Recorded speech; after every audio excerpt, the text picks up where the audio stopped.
elas vão ter que entrar dentro do programa que vai ser feito.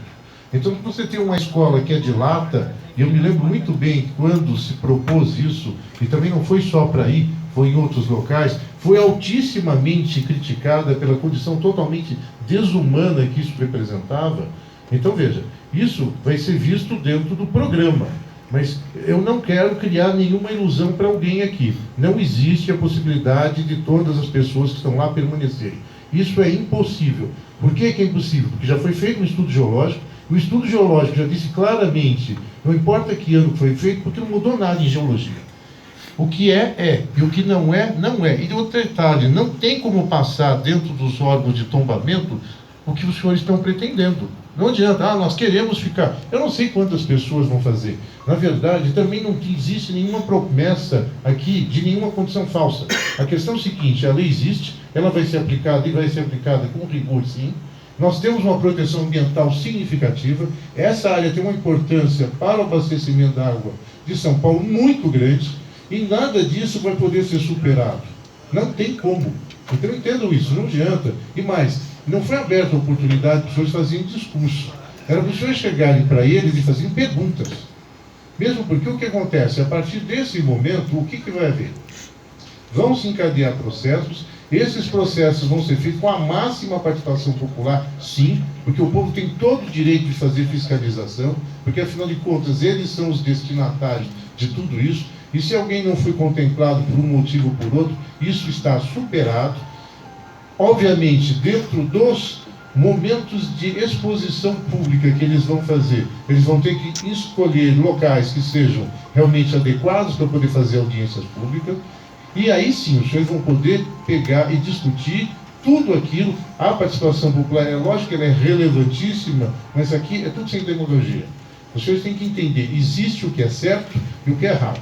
Aquilo que é errado vai ser estipado, queiram ou não queiram. Quantos são? Não sei. Quem vai me dizer isso vão ser todos os levantamentos. O que eu sei agora é o seguinte, todo mundo sabe que nós estamos num momento nacional de crise de orçamento. Então, por isso que o PAC acabou, não é por outra razão. Então, por conta disso, não adianta, eu quero um prazo para poder estabelecer. Isso é utopia. Não tem prazo. Nós estamos, na verdade, inicialmente, separando duas situações. O que é regularizável e o que não é regularizável. Essa é a primeira pergunta que a promotoria quer. E segundo, qual é o regime jurídico dessa regularização? Só depois disso é que nós vamos poder passar para etapas práticas. E outra coisa, não é porque o Milton Leite fez lei para poder pavimentar a rua, que a rua não vai ser desfeita. Entenda uma coisa, se a rua estiver no local que não pode, porque ele por acaso consultou alguma dessas coisas para poder fazer isso, óbvio que não fez. Então isso é demagogia, pura e simples. Isso eu não vou aceitar. Então, na verdade, eles fizeram uma apresentação para nós compreendermos o que tem aí. Esse não é o projeto, ele não está definido, eu não sei ainda o que é. Eu queria saber o que é a nossa caracterização jurídica aqui, o que é que nós podemos fazer, quais são as instâncias. O processo vai ser deflagrado a partir de agora, e sendo deflagrado, ele vai passar em várias avaliações. Uma das avaliações que é fundamental é lógico que é a da CETESB. Eu preciso saber ambientalmente o que vai acontecer aí. E não é, olha, não, mas nós temos uma pressão popular. Não é a base da pressão popular que vai resolver o problema. Quem estiver dentro da área que é regularizável, eu não divido só em 1 e 2, como foi posto aí. Eu imagino que vai ter que dividir muito mais subdivisões vão ter que ser feitas para você poder ir alcançando. Mas veja, nós temos parâmetros. O que foi feito no passado, ele pode servir de base para o futuro. É isso que foi apresentado. Mesmo porque, veja, ninguém tem nenhuma garantia de orçamento de nada do que foi exposto aqui. Então, como é que vamos dizer que vai ser implantado exatamente como está aqui? Mas uma preocupação que eu vi que a SEAB tem é primeiro saber qual é a realidade. Ou seja, o que é que nós realmente temos lá.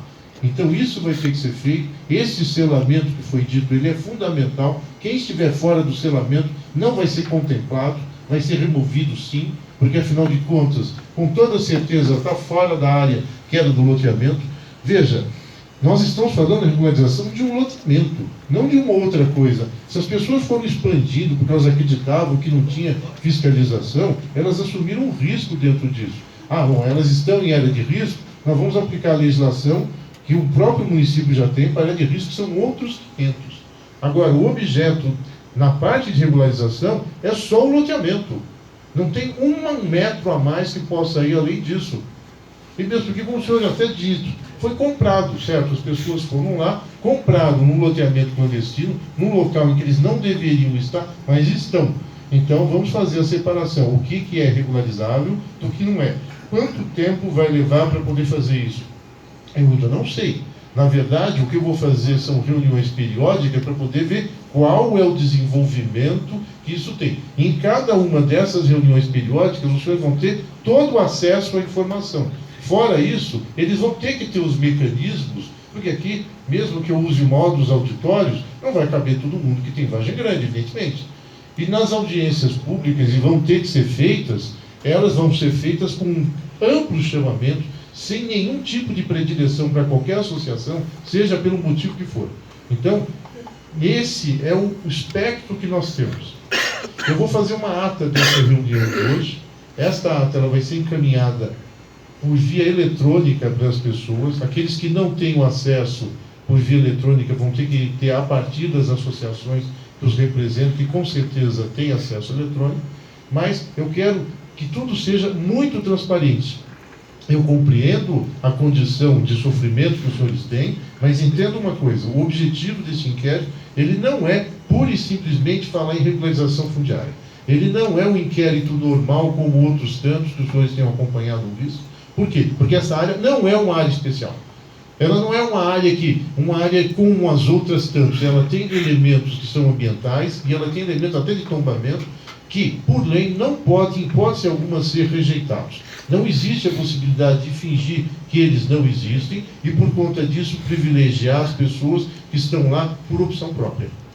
Esta é a questão. Existe um regime jurídico, ele vai ser seguido. Foram muito bem expostos em termos gerais. Os senhores podem até não ter compreendido no detalhamento, mas eles vão criar lá as oficinas que vão traduzir isso na linguagem que os senhores entendam de maneira mais correta. Certo?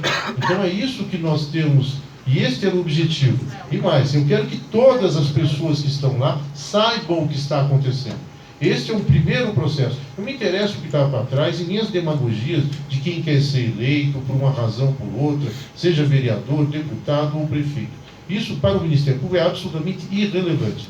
O relevante aqui é o seguinte, existe uma área, eu tenho um conflito muito grande, que já vem de bastante tempo, que tem de fazer a compatibilização do interesse ambiental com o habitacional. Não há a possibilidade nem só do ambiental, simplesmente remover todo mundo que está lá, como também não há a possibilidade de permanecer todo mundo que está lá, acreditando que assim vai passar para o meio ambiente, porque não vai. Outras regiões de São Paulo, isso seria possível? Talvez. Aqui, com certeza absoluta, não. Porque nós temos uma legislação muito rigorosa. O que você chamar de burocracia é lei. E eu não abro mão do cumprimento da lei em hipótese alguma. Porque esta é a função do Ministério Público. O Ministério Público ele não deve simplesmente sair atendendo os reclamos que as pessoas têm. Porque a sociedade ela é composta de todos, não é só quem mora no Vargem Grande. Então, os reflexos lá, como foram dito logo no começo, afetam 12 milhões de pessoas. Então, não é assim tão simples. Então, a lei foi criada, não fui eu que criei. Cientistas participaram há muito tempo para que ela pudesse ser elaborada. Ela não foi feita só por políticos. Leis ambientais não são feitas por políticos, eles não entendem nada de meio ambiente, certo? Então, ela foi criada com um objetivo específico e para poder atender, nem a cidade de hoje. Nós temos de pensar na cidade de 20, de 30, de 40, de 50 anos. Então, por conta disso, há uma importância. É por isso também que quando alguns dos senhores colocaram aqui que todos têm conhecimento, e tem sim, que não podem expandir absolutamente nada lá, e que isso está congelado há muitos anos, então significa que quem está indo lá a despeito disso está assumindo riscos. E assumindo riscos, ele vai sofrer a força da ação ambiental, sim, da polícia ambiental e de tudo mais. Não existe outra forma, a lei trata dessa maneira. Então, feito isso, eu faço esse esclarecimento, eu ouvi cada palavra que cada um dos senhores colocaram, eu acho que os seus reclamos são legítimos, mas os senhores não podem ser iludidos por ninguém, nem por associações, nem por políticos. Os senhores têm que saber exatamente o direito que tem. E esse direito vai ser posto nessa divisão, ou seja, daquilo que é possível e daquilo que não é, legalmente. Não estou falando de vontade política. Não tem nada a ver com classe social, não tem nada a ver com todos esses outros elementos que os senhores colocaram, que norteiam várias coisas por aí, mas não vão nortear aqui. Esses planos que vão ser feitos, eles vão ser feitos dentro do que a lei permite. Existem dispositivos, a lei foi modificada, inclusive para poder atualizar tudo isso, eu imagino que ela criou mecanismos que não permitiam de modo algum qualquer tipo de interferência no passado e que agora são possíveis. Só que veja, vou voltar a outro ponto. Como eles colocaram, olha, propostas a serem feitas, as próximas etapas. A primeira etapa que vai haver aqui vai ser uma etapa de convencimento até do poder público. Certo? Como é que o poder público, que está tão depauperado, porque não tem orçamento, ele vai conseguir fazer isso e escolher justamente essa área como uma prioridade? Isso sim é uma decisão política que vai ser tomada, não por mim, porque promotores não são políticos, mas nós vamos cobrar que isso seja feito, por quê? Porque, como os senhores bem colocaram, os senhores estão lá desde há 30 anos. Nós não podemos ter uma indefinição de uma situação desde há 30 anos, certo? Isso não é aceitável. E não vou aceitar mesmo. E quando eu comecei a fazer as reuniões, era justamente para poder acabar com essa condição de que ninguém sabe o que diz de lá e que ninguém sabe o que pode lá. Então, eu quero saber o que pode e o que pode ser feito, e aí sim, para a gente poder chegar mais adiante e dizer, olha, agora que eu tenho uma definição muito clara, vamos aos projetos e vamos à execução dos projetos. E aí que entra a cobrança, obviamente, aí os senhores vão participar também, porque essa cobrança política já fazem, para que possa ser incrementado e liberado, sim, dinheiro. Mas não adianta nada dizer que vai pavimentar a rua, ou fazer isso e aquilo, porque não se sabe nem se a rua fica. Essa é a questão principal. Se a rua nem sabe se fica, o que adianta pegar e mexer nela? Ou se não, como os senhores colocaram, a Sabesp foi lá mexer em alguma coisa e depois criou uma condição artificial de inundação. Calma, não é bem assim. Nós temos terrenos que já estão vistos. Nós já sabemos o que é o potencial. Quando eles escreveram que sai andando como se fosse um colchão d'água, essa é uma realidade. Como é que pode ter uma casa num local desse? Então, não vai ficar. Então, entendam isso. Quais são os próximos passos que nós vamos fazer? Então, agora eu vou fazer o encaminhamento final da reunião. Eu vou marcar uma continuação, mas eu quero saber da parte do grupo de estudos quais são os próximos atos que vão ser feitos do grupo e, em função deles, qual é o primeiro momento em que vai haver uma audiência pública em que todas as pessoas que estão lá possam ouvir as primeiras comunicações a respeito destes atos. Porque é o seguinte, o processo ele está iniciado.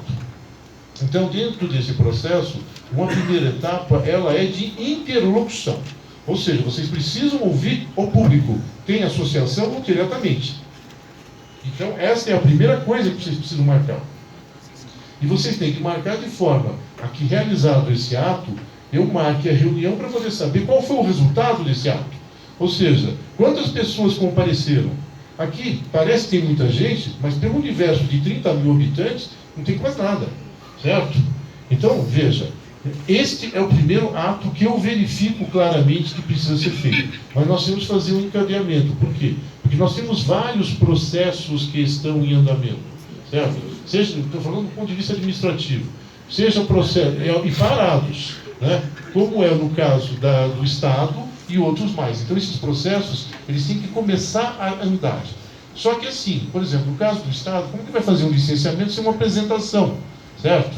Então essa apresentação precisa ser feita. Qual é o projeto que vai ser submetido ao Estado para poder ser apresentado?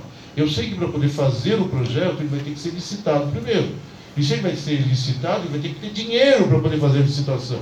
E por isso entra o projeto básico que vai ou não ser modificado. Mas veja, nesse primeiro momento nós vamos fazer que o processo ande. Então, o primeiro ato que eu já identifico é esse. Fazer a interlocução. Fazer a interlocução visando o quê? Visando os programas que foram apresentados aqui. Sejam eles no aspecto cultural, sejam eles no aspecto da própria regularização. Agora, outra questão que me parece clara, pelo menos como promotor, é o seguinte. Aquela primeira grande divisão que vocês fizeram, porque o tipo de ação é diferente, ela tem que ser obrigatoriamente separada. Por quê? Porque ela tem um tempo de execução diferente.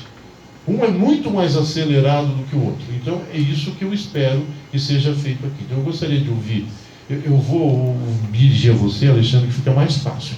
Então, qual vai ser o encaminhamento que vocês têm até para que eu possa marcar, porque as minhas reuniões, eu já nem vou marcar aqui, eu vou marcar lá embaixo, porque lá cabe mais gente, porque eu espero que na próxima reunião tenha mais público do que tem hoje, demonstrando não só a participação das pessoas na audiência que vocês vão fazer, mas para que as pessoas possam saber aqui junto ao Ministério Público o como é que está o encaminhamento disso.